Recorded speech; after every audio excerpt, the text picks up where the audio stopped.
مغرب کی اذان کے وقت لیٹے رہنا کیسا ہے؟ حاجی محمد رضا صاحب سوال کرتے ہیں کہ حضرت نماز جنازہ کے بعد میں میت کا چہرہ دکھانا کیسا ہے؟ آج کل بہت زیادہ یہ دیکھنے میں آتا ہے کہ نماز جنازہ ہو چکی ہے، اس کے بعد جب لے کر چلتے ہیں تو یا راستے میں یا قبرستان کے گیٹ پر جنازہ نیچے رکھ دیا جاتا ہے اور پھر جو ہے کفن کھول کر بار بار چہرہ دکھایا جاتا ہے۔ تو اس کا دکھانا کیسا ہے کہ جائز ہے یا ناجائز ہے؟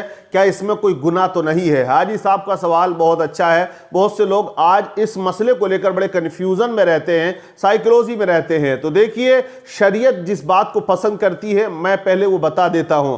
شریعت جو پسند کرتی ہے وہ تدفین میں جلدی ہو، اس کو پسند کرتی ہے۔ اللہ کے نبی صلی اللہ علیہ وسلم ارشاد فرماتے ہیں کہ تم اپنے میت کو دفنانے میں جلدی کرو۔ اگر گھر میں انتقال ہو گیا ہو کسی کا تو اس کی تدفین میں جلدی کی جائے۔ ایک تو یہ رہتا ہے کہ دیکھیے، جب تک جنازہ گھر میں رہے اس وقت تک تمام گھر والے جو ہے وہ غم میں مبتلا رہتے ہیں، اور وہ اپنے عزیز کو جب دیکھتے ہیں کہ وہ انتقال کر گئے، ان کے جنازے کو بار بار گھر کی لیڈیزیں دیکھتی ہیں اور بچے بچیاں دیکھتے ہیں، تو ان کے دل پر بہت زیادہ صدمہ رہتا ہے۔ اور جب جنازہ اٹھ کر چلا جاتا ہے تو یہ دیکھیے اللہ کی قدرت ہے کہ چند گھنٹوں کے بعد ہی ماحول نارمل ہو جاتا ہے۔ مطلب جو سب اپنے اپنے کام میں لگ جاتے ہیں، کھانا پینا ہے یا اور بھی کوئی کام ہے، باتیں ہیں، تو دل بہلنے لگتا ہے۔ لیکن جب تک جنازہ سامنے ہو دل نہیں بہلتا، تو انسان پریشان رہتا ہے اور اس کے دل پر ایک صدمہ سا رہتا ہے۔ تو شریعت کو جو پسند ہے وہ یہ ہے کہ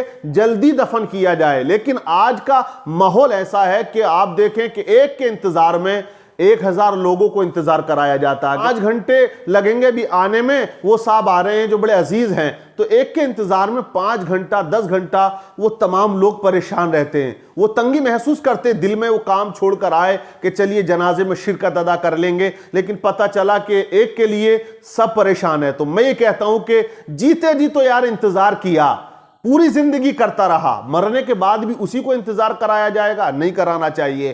انتقال ہو گیا دفن کر دیا جائے۔ کسی 1 یا 2 کے چکر میں 2 دن 4 دن رکھنا بالکل شریعت اس کی اجازت دیتی نہیں ہے۔ حالانکہ لوگ رکھ رہے ہیں لیکن یہ پسندیدہ عمل نہیں ہے۔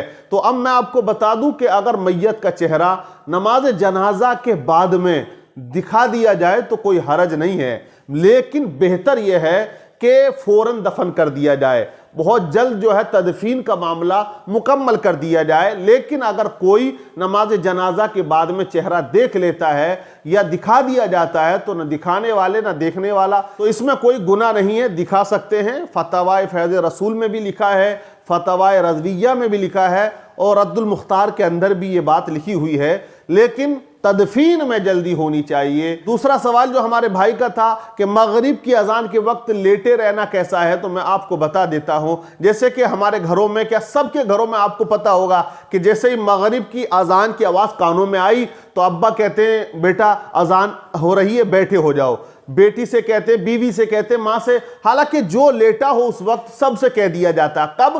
جب مغرب کی اذان ہو رہی ہو۔ تو میں یہ آپ کو بتا دیتا ہوں کہ یہ کوئی الگ سے فضیلت نہیں ہے مغرب کی اذان کی۔ 5 ٹائم اذان ہوتی ہے، ظہر ہو، عصر ہو، مغرب ہو، عشاء ہو یا فجر ہو۔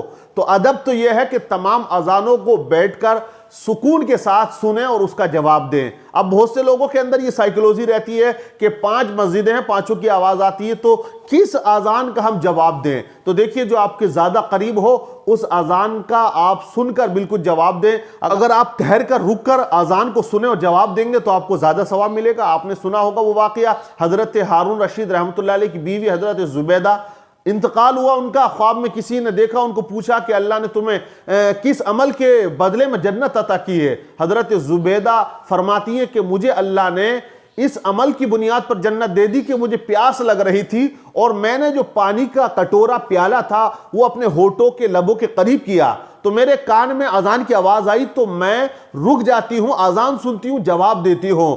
تو یہ عمل اللہ کو پسند آیا اور اس کی بنیاد پر اللہ نے میری مغفرت فرما دی ہے، سبحان اللہ۔ تو اذان کو ہم ہلکے میں نہ لیا کریں۔ لیکن اب میں بتاؤں، خالی ہم بچوں کو یہ نہ کہیں کہ مغرب ہو رہی تو اٹھ جائیے، بلکہ ان سے آپ یہ کہا کرو کہ اذان مغرب کی آواز آ رہی ہے بیٹا جلدی چلو،